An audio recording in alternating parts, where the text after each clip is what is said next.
On the evening of Sunday, the 16th of December, 1984, a 27-year-old graduate student at the Johns Hopkins University School of Advanced International Studies in Washington, D.C., named Ana Belén Montes, traveled by Amtrak train from Union Station to Pennsylvania Station in New York City to meet a man whose true name she did not know in a small Manhattan restaurant whose location has never been publicly disclosed, for a dinner at which she would be asked, by the time the coffee was poured, to commit herself for the remainder of her professional life to the clandestine service of a foreign government against the country in which she had been born. She agreed. She agreed.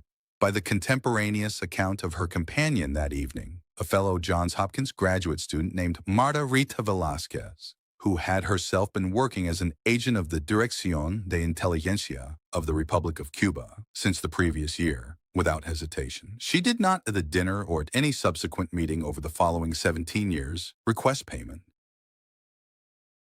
She did not request payment when, 3 months later, in March of 1985, she traveled to Cuba via Madrid and Prague to receive clandestine tradecraft training at a Cuban intelligence facility outside Havana. She did not request payment when, on the 30th of September, 1985, she was hired as an entry-level analyst at the United States Defense Intelligence Agency at Bolling Air Force Base in southeast Washington, D.C. She did not request payment when, in 1993, she was promoted to the role of Senior Defense Intelligence Agency Analyst on the country of Cuba, a position of such institutional centrality that the colleagues with whom she worked daily would, over the following 8 years, refer to her informally as the Queen of Cuba. She did not request payment in 1997 when she was awarded by Director of Central Intelligence George Tenet, on behalf of the Director of Central Intelligence, the National Intelligence Certificate of Distinction.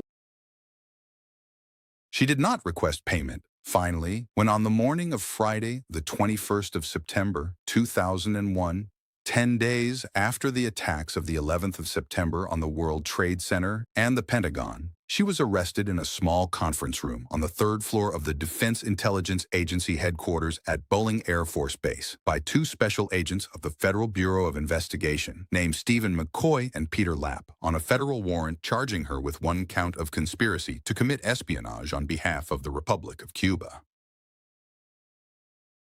Over the 17 years between the Manhattan dinner of December 1984 and the arrest at Bolling of September 2001, Ana Belén Montes provided to the Dirección de Inteligencia of the Republic of Cuba the identities of at least 4 American intelligence officers operating undercover, the operational details of at least 1 classified United States military operation that resulted in the death of an American Special Forces soldier, the technical specifications of a covert American reconnaissance satellite program that the United States had spent approximately $20 billion to develop, and the substantive content of essentially every senior-level United States policy review concerning the country of Cuba conducted by the United States intelligence community during her 16 years inside the Defense Intelligence Agency. She did this entirely from memory. She did not, in 17 years, remove a single classified document from the secure compartments of the Defense Intelligence Agency headquarters at Bolling Air Force Base.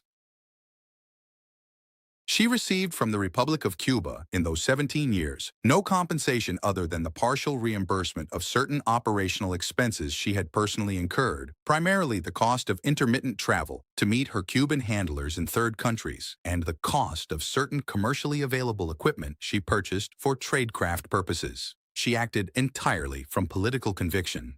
Ana Belén Montes had been born on the 28th of February, 1957, at the United States Army Hospital in Nuremberg, West Germany, where her father, a 33-year-old United States Army psychiatrist named Dr. Alberto Montes, was serving a clinical rotation. Her mother, the 28-year-old Emilia Bracero Montes, was a native of the United States territory of Puerto Rico. The family returned to the United States in the late 1950s. Dr. Alberto Montes completed his Army service and entered private psychiatric practice in Topeka, Kansas, and subsequently in Towson, Maryland, where Anna and her 3 younger siblings, her sisters Lucy and Carla and her brother Alberto, whom the family called Tito, were raised. The family was middle class, professionally accomplished, Catholic, and politically conservative. Two of Anna's three younger siblings would, by the time of her arrest in 2001, themselves be employees of the United States federal government. Her sister, Lucy Montes, would be a language specialist and subsequently a special agent of the Federal Bureau of Investigation. Her brother, Alberto Tito Montes, would be a special agent of the Federal Bureau of Investigation. The Montes siblings would constitute, in the assessment of subsequent press coverage of the case, one of the most professionally distinguished and ideologically divided families ever to surface in an American counterintelligence prosecution. Ana Belén Montes entered the University of Virginia in the autumn of 1975. She majored initially in history. She switched in her sophomore year to foreign affairs. She spent her junior year in the academic year 1977 in Madrid, Spain, on an Institute of European Studies exchange program. She graduated from the University of Virginia in 1979. She moved that December to Washington, D.C., where she took a position as a clerk typist at the United States Department of Justice Office of Privacy and Information Appeals. She enrolled at the Johns Hopkins School of Advanced International Studies in 1982. She specialized in Latin American studies. She made her closest friend at the school a fellow Latin American studies student named Marta Rita Velázquez Dinch, a Puerto Rican woman 2 years older than Ana, a graduate of Princeton University and the Georgetown University Law School, who had begun working at the United States Agency for International Development the previous year as an attorney specializing in international development law. Marta Velázquez had been recruited as an agent of the Dirección de Inteligencia of the Republic of Cuba in 1983 at the age of 25 by a Cuban intelligence officer operating undercover in New York City. Her tasking from the Cuban Intelligence Service was, in the language of the Cuban Dirección de Inteligencia Handbook, to spot, to assess, and to recruit American citizens in positions of access to United States national security information.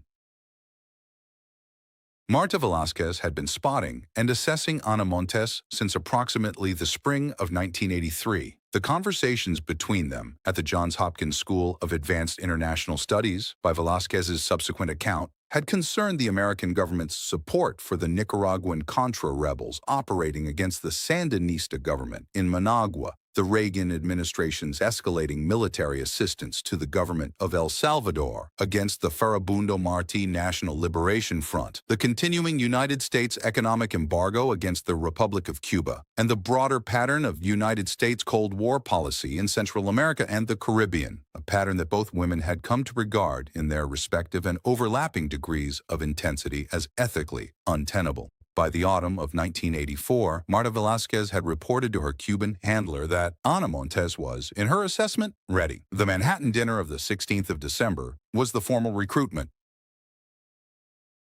3 months later, in late March of 1985, Ana Montes flew with Marta Velázquez from New York to Madrid, transited from Madrid to Prague, and from Prague to Havana, on a false Spanish passport provided to her by her Cuban handlers. She spent approximately 1 week at a Cuban intelligence training facility outside Havana. She was instructed in the use of an encrypted shortwave radio receiver, in surveillance detection and counter-surveillance, in the use of brush-pass contact protocols, in the use of prearranged signal sites, in the use of pager code-based communication, and in the discipline of memorizing classified material rather than removing it from secure facilities. She returned to Washington, D.C. in early April. She completed her master's degree at the Johns Hopkins School of Advanced International Studies the following month. On the 30th of September, 1985, she reported for her first day of work at the Defense Intelligence Agency at Bolling Air Force Base. She was assigned as an entry-level analyst to the section responsible for monitoring military and political developments in El Salvador and Nicaragua. She would remain at the Defense Intelligence Agency for 16 years. The tradecraft she practiced over those 16 years had been designed for her by the Technical Directorate of the Cuban Dirección de Inteligencia. It was simple and operationally austere. She did not remove classified documents from Bolling. She did not photograph documents. She did not use a concealed audio recorder. She memorized. She returned each evening from Bolling to her one-bedroom apartment on the second floor of a brick row house at 3039 Macomb Street in the Cleveland Park neighborhood of Northwest Washington, D.C., which she had purchased in the late 1980s for approximately $130,000. She unpacked her work bag. She removed a notebook. She wrote down in longhand on water-soluble paper the substantive content of the classified material she had reviewed at bowling that day.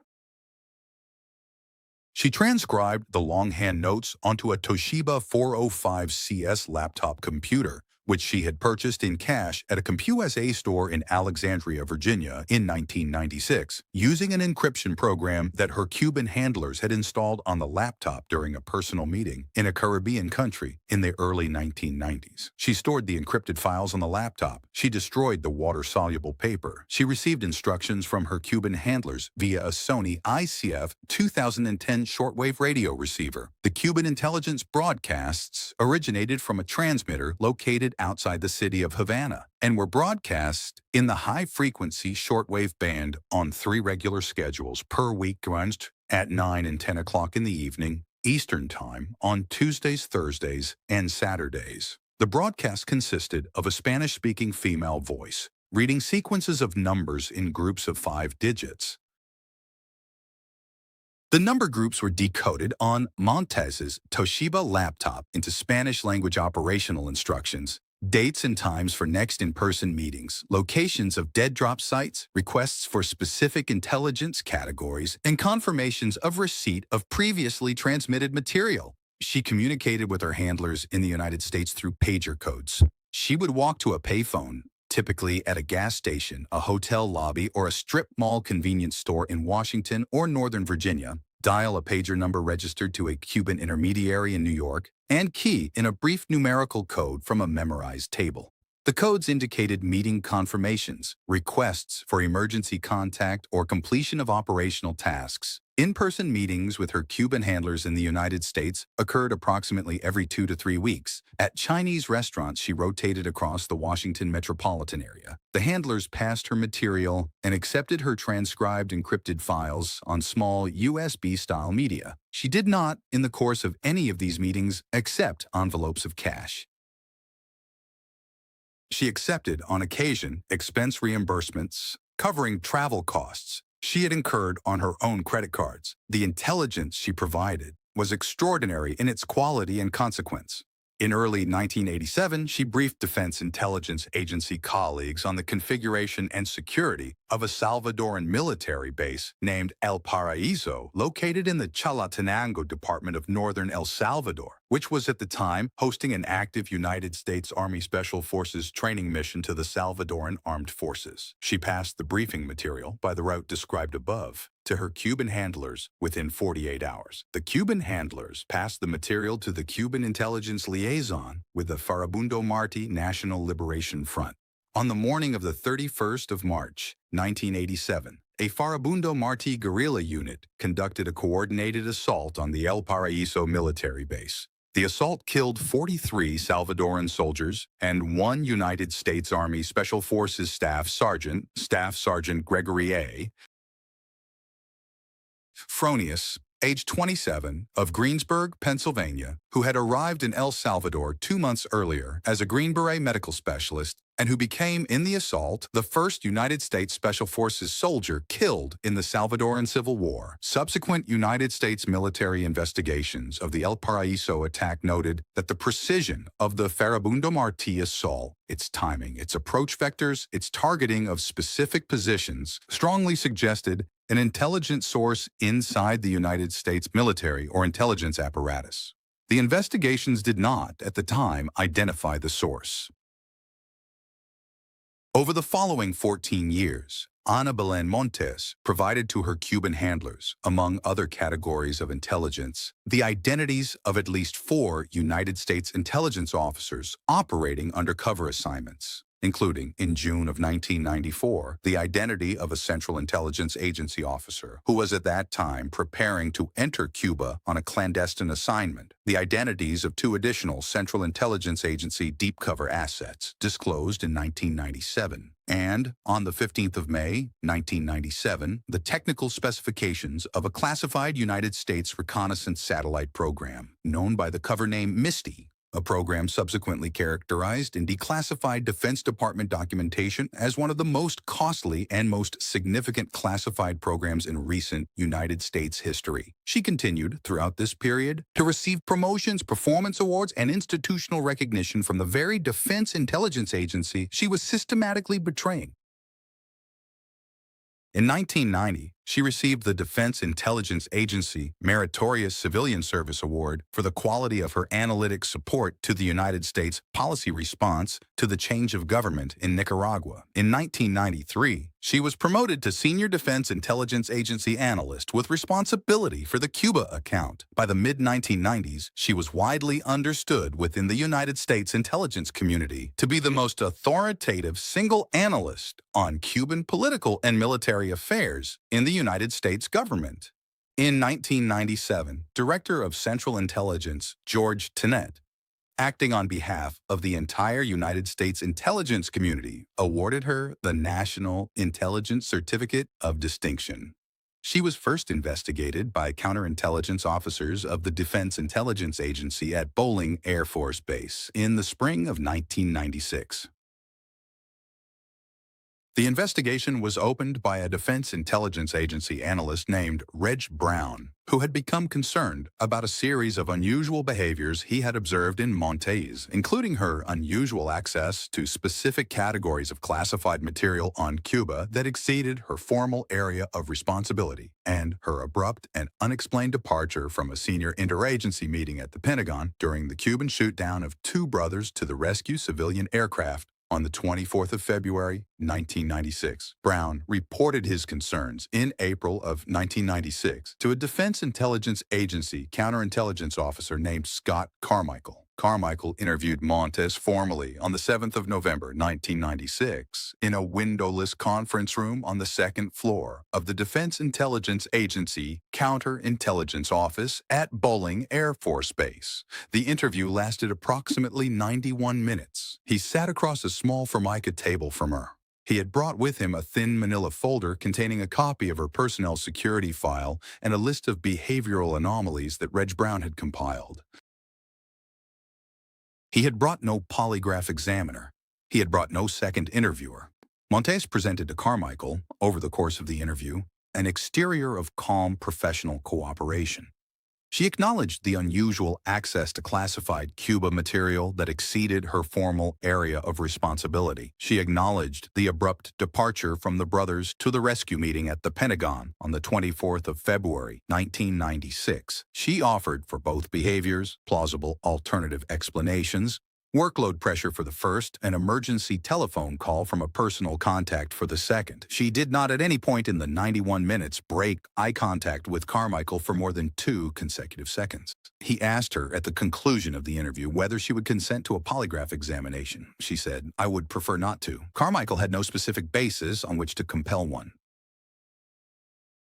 He would later testify in a sealed Defense Intelligence Agency damage assessment briefing in 2003 that the November 7th, 1996 interview of Belén Montes had been the single greatest professional regret of his 31-year counterintelligence career. Carmichael closed the investigation by Thanksgiving of 1996. The case file was placed in the Defense Intelligence Agency Counterintelligence Archive. The investigation that ultimately brought down Belén Montes did not begin inside the Defense Intelligence Agency. It began in September of 1998 with the arrest by the Federal Bureau of Investigation in southern Florida of 10 Cuban intelligence officers operating as a long-term clandestine network inside the Cuban-American community, a network that would subsequently be known in the American press as the Cuban Five. In the course of searching the residences and operational facilities of the network's members, the Federal Bureau of Investigation recovered, among other materials, a set of cryptographic keys associated with the encrypted shortwave broadcasts of the Cuban Dirección de Inteligencia. The cryptographic keys were transferred to the National Security Agency. Over the following 24 months, an NSA counterintelligence analyst named Elena Valdez applied the recovered keys to the Cuban broadcast intercepts. She identified in the decrypted material references to a previously unknown high-level Cuban asset operating somewhere inside the United States Department of Defense or its constituent agencies. An asset who is referenced in the Cuban traffic as having access to the secure analyst file environment, a Department of Defense classified database accessible only to credentialed analysts inside the Defense Intelligence Agency. Elena Valdez briefed her findings to the Federal Bureau of Investigation in the late summer of 2000. The case was assigned to a Federal Bureau of Investigation special agent named Stephen McCoy of the Washington Field Office Counterintelligence Squad. McCoy contacted Scott Carmichael at the Defense Intelligence Agency. Carmichael, who had not entirely forgotten the closed 1996 file on Belén Montes, flagged the prior investigation. McCoy worked with a Defense Intelligence Agency analyst named Chris Simmons to narrow the population of Defense Intelligence Agency employees with the precise pattern of access referenced in the decrypted Cuban traffic. The population narrowed to a single individual. On the 16th of October 2000, McCoy opened a preliminary Federal Bureau of Investigation counterintelligence investigation of Belén Montes. Within 6 weeks, the preliminary investigation was upgraded to a full field investigation. By the spring of 2001, over 50 Federal Bureau of Investigation personnel had been assigned to the case.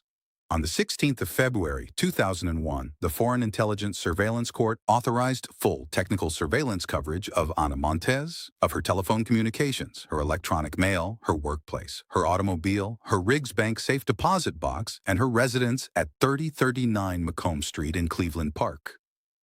Federal Bureau of Investigation Special Agent Peter Lapp, working through commercial records, identified in April of 2001 her 1996 cash purchase of the Toshiba 405CS laptop at the CompUSA in Alexandria. On the night of the 25th of May, 2001, a Federal Bureau of Investigation black bag entry team conducted a covert search of the 3039 Macomb Street apartment while Montes was away. The team located the Sony ICF 2010 shortwave radio under her bed. The team located the Toshiba 405CS laptop. The team copied the contents of the laptop's hard drive. The copied hard drive contents included 11 pages of decrypted Spanish-language operational correspondence between Montes and the Cuban Dirección de Inteligencia. The case became, on the 25th of May 2001, a substantively complete espionage prosecution. The Federal Bureau of Investigation did not, however, immediately arrest Montes. The Bureau and the Department of Justice elected to continue surveillance to identify additional Cuban intelligence personnel operating against her and to attempt to identify the chain of Cuban handlers through whom she communicated. On the 16th of August 2001, a Federal Bureau of Investigation team conducted a covert examination of Montes's purse during a Defense Intelligence Agency workplace event. The team located prepaid telephone calling cards, a New York pager number associated with a Cuban intelligence intermediary, and a small notebook containing handler pager codes. The arrest was scheduled for the autumn of 2001. The attacks of the 11th of September 2001 intervened. Between the 11th of September and the 21st of September 2001, Federal Bureau of Investigation surveillance recorded Ana Belén Montes conducting 6 separate pager code communications with her Cuban handler at approximately 1:14 in the afternoon on the 14th of September 2001. Ana Belén Montes walked through the front entrance of the Smithsonian National Zoological Park on Connecticut Avenue in Northwest Washington, D.C. A Federal Bureau of Investigation surveillance team consisting of 11 case officers tracked her through 6 separate sight lines as she walked southeast along the main pedestrian path through the zoo. She walked past the Cheetah Conservation Station. She stopped briefly at the birdhouse. She doubled back toward the main entrance, exited the zoo, walked north along Connecticut Avenue for 2 blocks, entered the lobby of a small apartment building on the east side of the avenue, paused inside for 90 seconds, exited the lobby on the building's parallel street side, walked south along a residential side street, entered the Adams Morgan public parking garage, descended 2 levels, exited the garage on a different street, walked east to the Woodley Park Metro station, descended into the station, boarded a Red Line train northbound for 1 stop, exited at the Cleveland Park Station, ascended back to street level, and crossed Connecticut Avenue to a public payphone outside a Cleveland Park strip mall pharmacy. The maneuver lasted, from her zoo entry to her payphone arrival, exactly 67 minutes. It was by the subsequent analysis of the Federal Bureau of Investigation surveillance team's counter-surveillance specialists, a textbook execution of the surveillance detection protocol Ana Belén Montes had been taught at the Cuban Dirección de Inteligencia training facility outside Havana in the spring of 1985. She did not, at any point in the 67 minutes, identify a single member of the 11-person Federal Bureau of Investigation surveillance team. At the payphone, she dialed a New York pager number and keyed a 14-digit numerical code. The code, decrypted by the National Security Agency 4 months later, contained a single operational message. Danger Perila. Possible United States military extension to Cuba. Alert all assets. The Defense Intelligence Agency had, during the same period, identified Ana Montes as a candidate for a senior interagency working group that would be conducting the United States intelligence community's classified planning for any subsequent military response to the September 11th attacks, planning that would, within months, include the early stages of the United States invasion of Iraq. The decision was made to arrest her before she could be briefed into the working group. On the morning of the 21st of September 2001, at approximately 11 o'clock in the morning, Ana Belén Montes was called into a small conference room on the 3rd floor of the Defense Intelligence Agency headquarters at Bolling Air Force Base by a Defense Intelligence Agency security officer. Federal Bureau of Investigation Special Agents Stephen McCoy and Peter Lapp entered the conference room. They identified themselves. They informed her that she was under arrest for conspiracy to commit espionage against the United States on behalf of the Republic of Cuba. She did not, by the contemporaneous account of the arresting agents, express surprise. A search of her apartment that afternoon recovered, in a red leather tote bag in her bedroom closet, a small paper packet containing maps of Paris, of central Spain, and of Puerto Vallarta, Mexico, and 4 $100 bills in cash. She had been preparing, by the Federal Bureau of Investigation's subsequent assessment, for a rapid emergency departure from the United States if her arrest had appeared imminent. She had not been quick enough. On the 16th of October, 2002, Ana Belén Montes entered a guilty plea to 1 count of conspiracy to commit espionage in the United States District Court for the District of Columbia. The plea agreement called for a sentence of 25 years in federal prison without the possibility of parole, to be followed by 5 years of supervised release. The sentencing hearing was conducted in Courtroom 22 of the E. Barrett Prettyman United States Courthouse on Constitution Avenue in Northwest Washington, D.C., before the Honorable Ricardo M. Urbina, United States District Judge for the District of Columbia. Ana Belén Montes entered the courtroom in a dark navy blue suit, her hair pulled back in a single black beret. She was 45 years old. She had spent the previous 12 months in custody at the Alexandria Detention Center in Alexandria, Virginia. Her sister, Lucy Montes, then a special agent of the Federal Bureau of Investigation assigned to the Washington field office, sat in the 3rd row of the courtroom gallery in dark business attire. Her mother, Emilia Bracero Montes, age 71, sat in the 2nd row in a wheelchair operated by Lucy.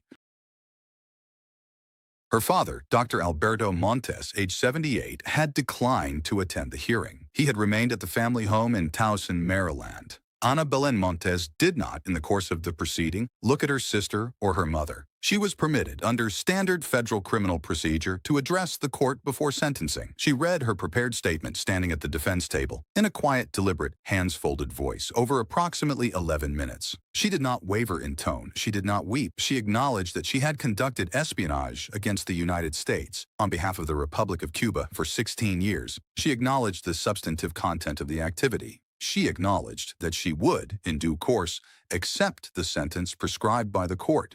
She said of her motivation, "I engaged in the activity that brought me before you because I obeyed my conscience rather than the law. I believe our government's policy toward Cuba is cruel and unfair, profoundly unneighborly, and I felt morally obligated to help the island defend itself from our efforts to impose our values and our political system on it." She said in conclusion, "I hope my case in some way will encourage our government to abandon its hostility toward Cuba and to work with Havana in a spirit of tolerance, mutual respect, and understanding." At the conclusion of the statement, Judge Ricardo Urbina sat in silence for approximately 14 seconds. He then pronounced the sentence: 25 years in federal prison without the possibility of parole, followed by 5 years of supervised release. He brought down the gavel at 12:03 in the afternoon. A United States Marshal Service officer escorted Ana Belén Montes from the courtroom through the side door reserved for in-custody defendants. Her sister Lucy stood up in the gallery as she passed. Ana Belén Montes did not look back. She was assigned to the Federal Medical Center at Carswell, Fort Worth, Texas, Federal Register number 2503716. She served over the following 20 years and 3 months, approximately 90% of her 25-year sentence, qualifying for early release on the basis of accumulated good conduct credits. She did not, at any point during her incarceration, request transfer to the Republic of Cuba. She did not, at any point during her incarceration, accept Cuban consular contact. She did not, at any point during her incarceration, express public regret for the operation. In a letter written from Carswell in 2013 and quoted in subsequent court filings, she wrote, "I believe that the morality of espionage is relative. The activity always betrays someone, and some observers will think that it is justified and others not in every case." She told a Central Intelligence Agency post-arrest debriefer, by the debriefer's later account, that her actions had been intended to defend the Republic of Cuba and that all the world is one country. Marta Rita Velázquez, the United States Agency for International Development attorney who had recruited Ana Montes at the Manhattan dinner of December 1984, had departed the United States in the spring of 2002, 6 months after the arrest of Ana Montes, for the Kingdom of Sweden, where she had subsequently married an official of the Swedish Ministry of Foreign Affairs and had acquired Swedish citizenship by marriage. She was indicted in the United States District Court for the District of Columbia in February of 2004 on the same federal espionage conspiracy charge to which Montes had pleaded guilty. The indictment remained under seal until the 25th of April 2013. When the Department of Justice, on the explicit conclusion that no diplomatic mechanism existed by which Sweden would extradite Marta Velázquez to the United States, unsealed the indictment in the hope of generating public pressure on the Swedish government. Sweden did not, in 2013 or in any subsequent year, extradite Marta Velázquez. She remains, as of the date of this recording, a free woman in Stockholm. Ana Belén Montes was released from the Federal Medical Center at Carswell, Fort Worth, Texas, on the 6th of January, 2023. She was 65 years old. She had served 20 years and 3 months of her 25-year sentence. She was transported by Federal Bureau of Prisons personnel to a federal probation office in San Juan, Puerto Rico, where she was processed onto a 5-year term of federal supervised release that included monitoring of her internet use, prohibition of contact with foreign intelligence services, and prohibition of employment with any foreign government without explicit written authorization from the United States Probation Office. She moved into a small apartment in the municipality of Loaiza on the northern coast of Puerto Rico, approximately 12 miles east of San Juan.